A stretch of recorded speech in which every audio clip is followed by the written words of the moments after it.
సాక్షా సమాజైతం నేను రమేష్ ముందుగా హెడ్లైన్స్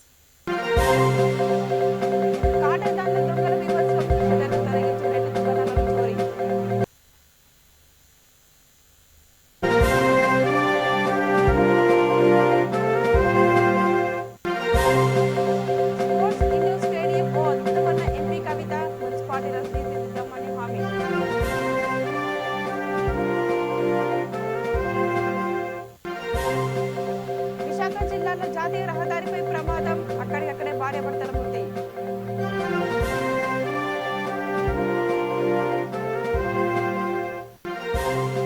నెల్లూరు జిల్లా ఏఎస్పేటలో విషాదం ఊరింటికి మంటలు అంటుకొని మహిళ సజీవ దహనం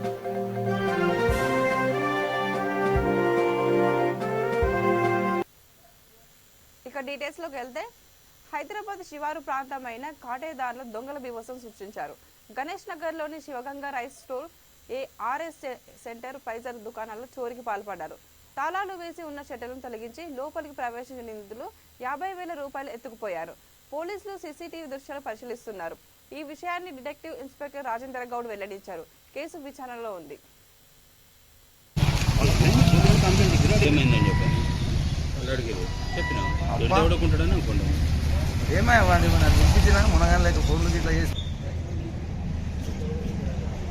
సైడ్ నుంచి వాళ్ళని కలర్ ఇగో సైడ్ కలర్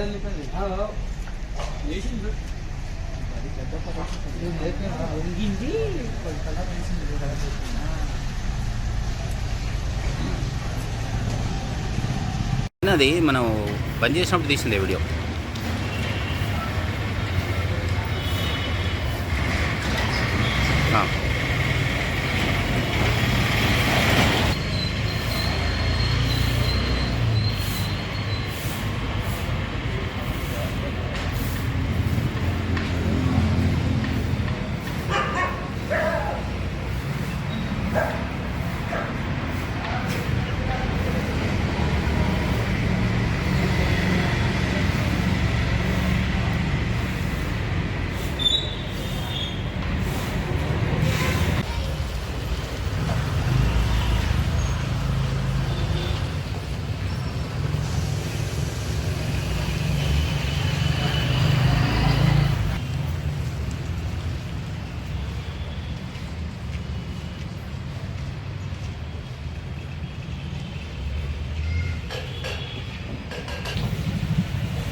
కాటేదాన్ ఏరియాలో గణేష్ నగర్లో ఉన్నటువంటి కూల్ డ్రింక్ షాప్లో ఒకటి, రైస్ షాప్లో ఒకటి షట్టర్ లిఫ్టింగ్ ద్వారా దొంగతనం జరిగినట్టు సమాచారం అందింది. అది కూల్ డ్రింక్ షాప్లో 10,000 నగదు ఉన్నట్టుగా మరియు రైస్ షాప్లో ఒక 5,000 నగదు ఉన్నట్టుగా చెప్తున్నారు. ఇప్పుడే సీన్కు విజిట్ చేసి దాని తర్వాత ఫర్దర్గా దర్యాప్తు చేసిన తర్వాత కేసు నమోదు చేసి ఇన్వెస్టిగేషన్. స్పోర్ట్స్ ఇండోర్ స్టేడియం ఓ అద్భుతం అంటూ ఎంపీ మాలోత్ కవిత కొనియాడారు. మహబూబాద్ జిల్లా మరిపేడ మండల కేంద్రంలో నిర్మించిన ఈ స్టేడియాన్ని ఎమ్మెల్యే రెడ్డి నాయక్తో కలిసి ప్రారంభించారు. తండ్రి రెడ్డి నాయక్ అన్న రవిచంద్రతో పాటు ఇతర క్రీడాకారులతో కలిసి షటిల్ ఆడారు. అందరిని ఉత్సాహపరిచారు.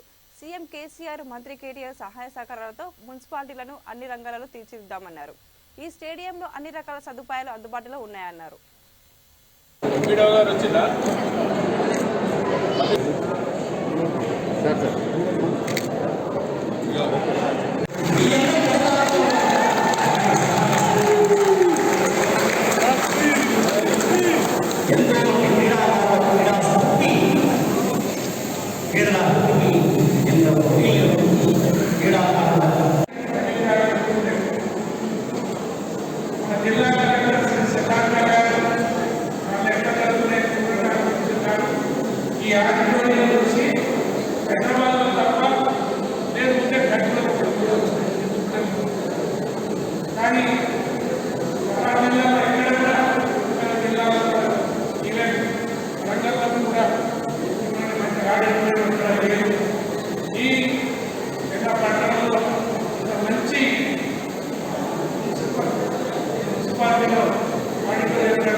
హైదరాబాద్ నుంచి ఖమ్మం జిల్లాలోని కొత్తగూడెం పట్టణానికి బయలుదేరి వెళ్తున్న మంత్రి హరీష్ రావుకు నార్కట్పల్లి టీఆర్ఎస్ నేతలు ఘనంగా స్వాగతం పలికారు.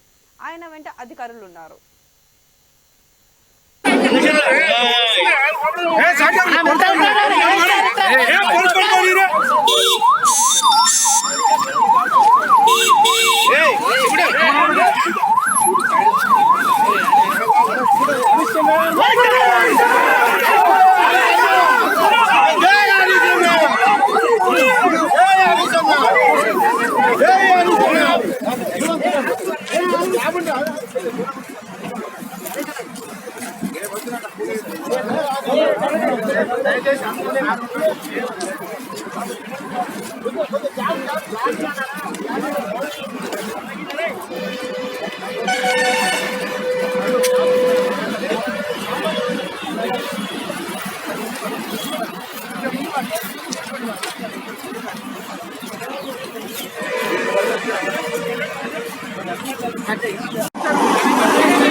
విశాఖ జిల్లాలోని జాతీయ రహదారిపై ప్రమాదం జరిగింది.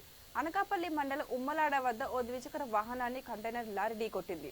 దీంతో సదరు వాహనంపై ప్రయాణిస్తున్న భార్యాభర్తలు అక్కడికక్కడ మరణించారు. పోలీసులు కేసు దర్యాప్తు చేస్తున్నారు.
ఇక నెల్లూరు జిల్లా ఏఎస్పేటలో విషాదం నెలకొంది. పూరింటికి మంటలు అంటుకోవడంతో ఓ మహిళ సజీవ దహనమైంది. మృత్యురాలిని హైదరాబాద్కు చెందిన ఫాతిమా గుర్తించారు. ఘటనా స్థలానికి చేరుకున్న పోలీసులు వివరాలు సేకరించారు.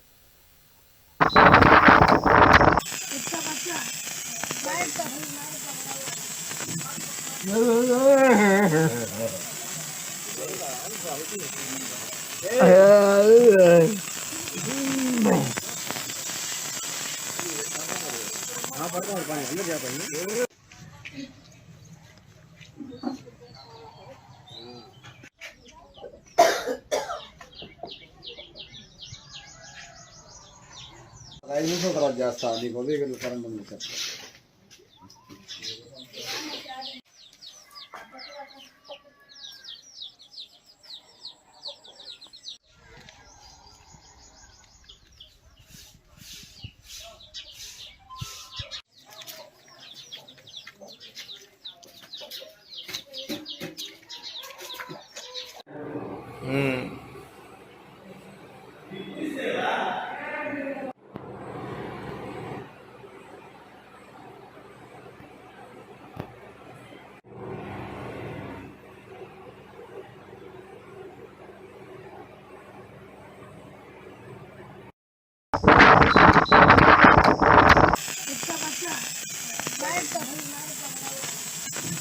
5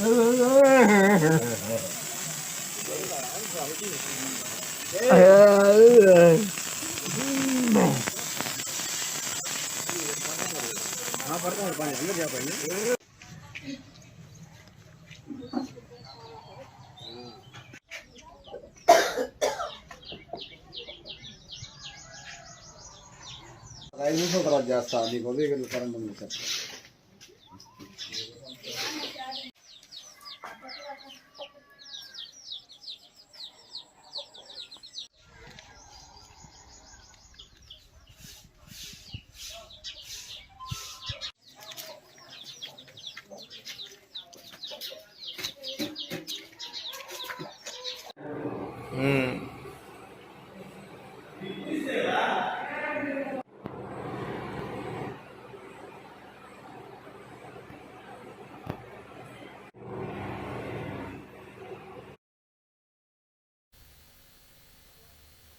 ఇక బడంగ్పేట్ కార్పొరేషన్ ఆవిర్భవించి 2 ఏళ్లైంది.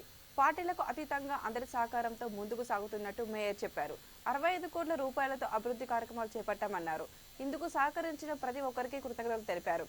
మంత్రి కేటీఆర్, మంత్రి సబితా ఇంద్రారెడ్డి సహకారం మరువలేనిదన్నారు. కార్యక్రమంలో మేయర్, డిప్యూటీ మేయర్, కార్పొరేటర్లు పాల్గొన్నారు.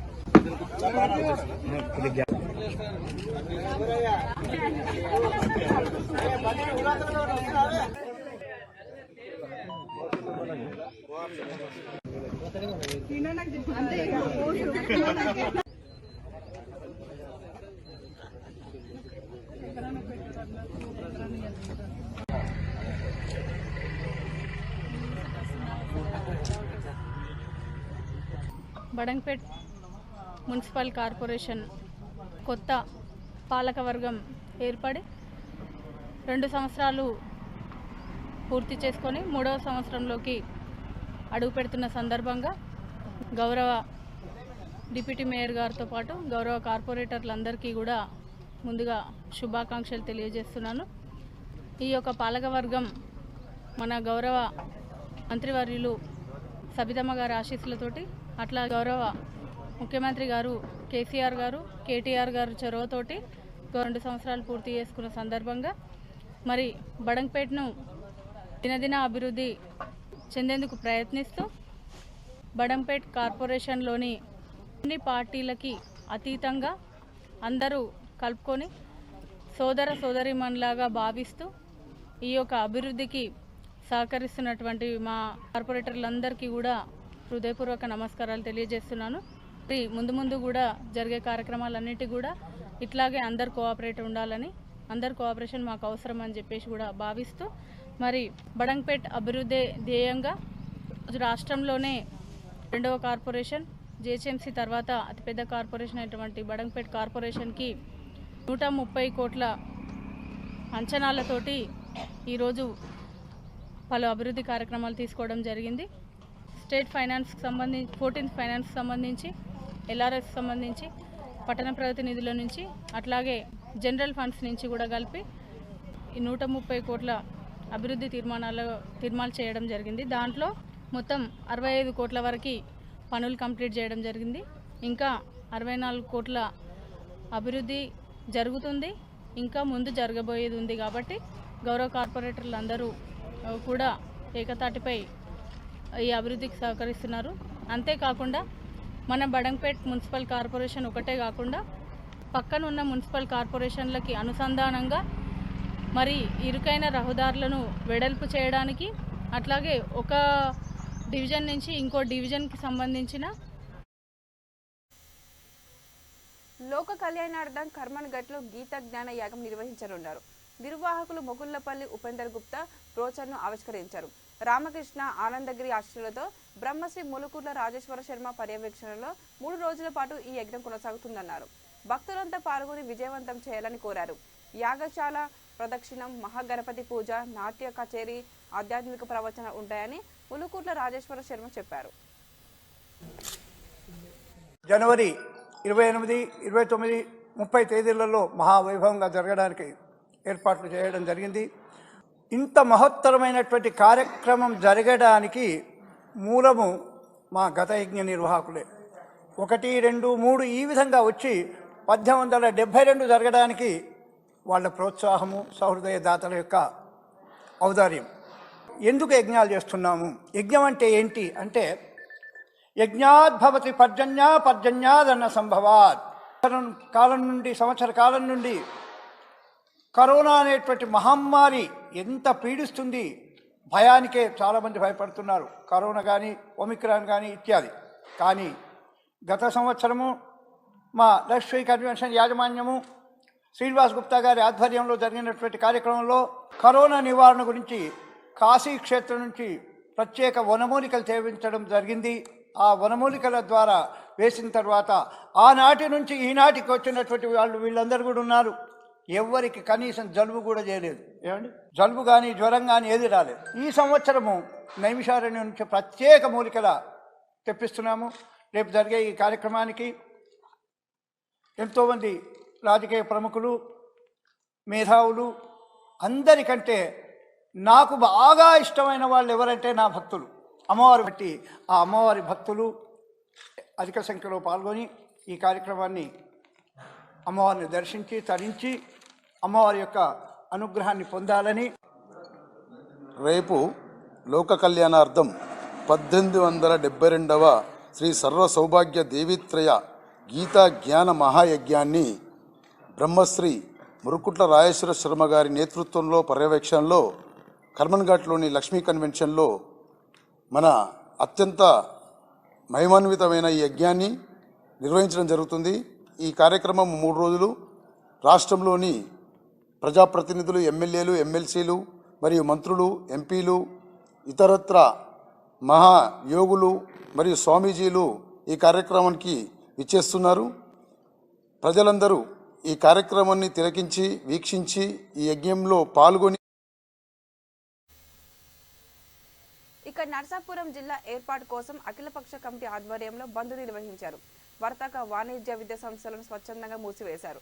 నర్సాపురం బస్టాండ్ ఎదుట అఖిలపక్ష నేతలు ప్రభుత్వానికి వ్యతిరేకంగా నినాదాలు చేశారు. కార్యక్రమంలో ఉద్యమ కన్వీనర్ నెక్కంటి సుబ్బారావు, పొత్తూరి రామరాజు, కోటిపల్లి సురేష్, జక్కం శ్రీమన్నారాయణ పాల్గొన్నారు.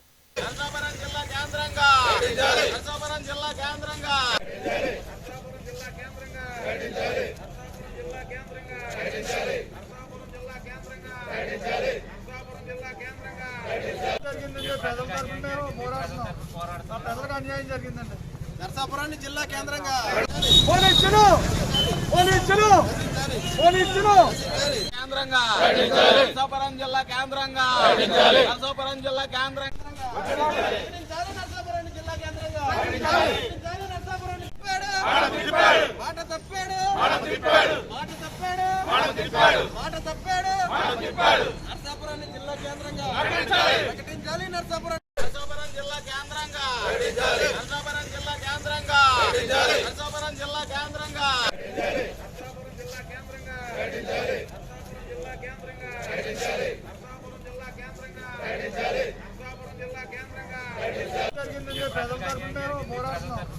ప్రజలకు అన్యాయం జరిగిందండి. నర్సాపురాన్ని జిల్లా కేంద్రంగా పోలీసులు కేంద్రంగా నర్సాపురం జిల్లా కేంద్రంగా నర్సాపురం జిల్లా కేంద్రంగా నర్సాపురాన్ని జిల్లా కేంద్రంగా మాట తప్పాడు.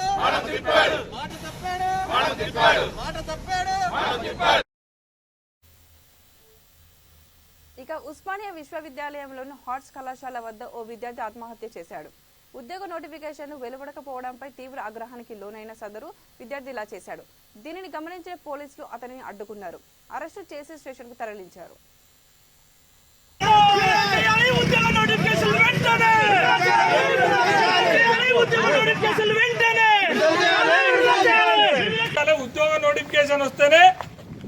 ఉద్యోగ నోటిఫికేషన్ వేస్తేనే ఉస్మాన్ యూనివర్సిటీలోకి రావాలి. పోలీసు వాళ్ళు వస్తే మాత్రం దయచేసి చెప్తున్నా, మీరు వస్తే మాత్రం పోసుకుని వస్తా.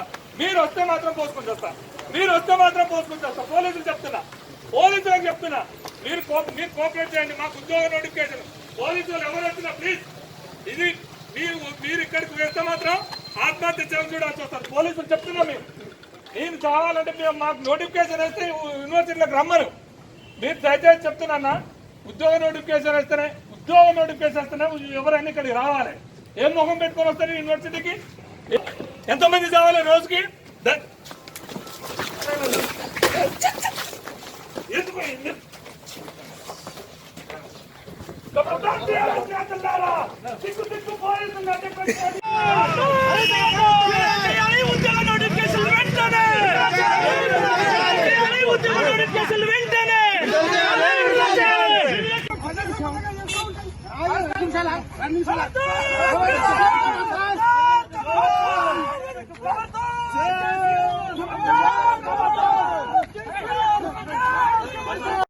ఆత్మహత్య చేసి చూడాల్సి వస్తుంది. పోలీసులు చెప్తున్నా మేము. నేను కావాలంటే మేము మాకు నోటిఫికేషన్ వేస్తే యూనివర్సిటీలోకి రమ్మను. మీరు దయచేసి చెప్తున్నా, ఉద్యోగ నోటిఫికేషన్ వేస్తేనే ఎవరైనా ఇక్కడికి రావాలి. ఏం ముఖం పెట్టుకొని వస్తారు యూనివర్సిటీకి? ఏం ముఖం పెట్టుకొని వస్తారు? ఎంతమంది కావాలి రోజుకి? పల్లారెడ్డి సిగ్గు లేకుండా ఇక్కడ ఎంతమంది కావాలి రోజు? ప్రతిరోజు మీరు ఎంతమంది కావాలి? పలానా మంది 100 మంది చదవంటే ఆర్ట్స్ కాలేజ్ ముందు 100 మంది చనిపోతాం. సిగ్గు లేకుండా, ఇజ్జత్ లేకుండా ఇలా పోలీసు వాళ్ళని అడ్డం పెట్టుకొని వస్తారు కదా. ఖబర్దార్ కొడుకున్నారా, మీ గోరి కట్టే రోజు వస్తుంది.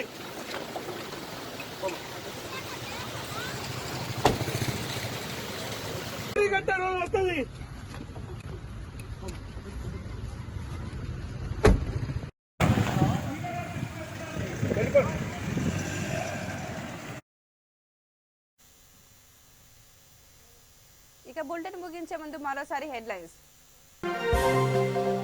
కాటేదాన్ల దొంగల బీభత్సం, షెటర్లు తొలగించి 2 దుకాణాలను చోరీ.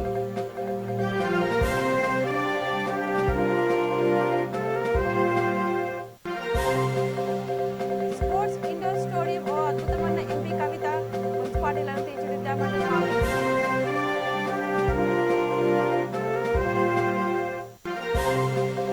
విశాఖ జిల్లాలో జాతీయ రహదారిపై ప్రమాదం, అక్కడికక్కడే భార్య భర్తల మృతి.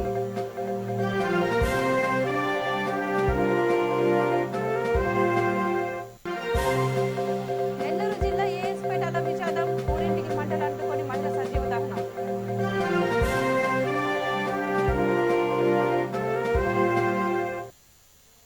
ఇవి బులెటిన్లోని అప్డేట్స్. చూస్తూనే ఉండండి వీటి సమాజం. నమస్కారం.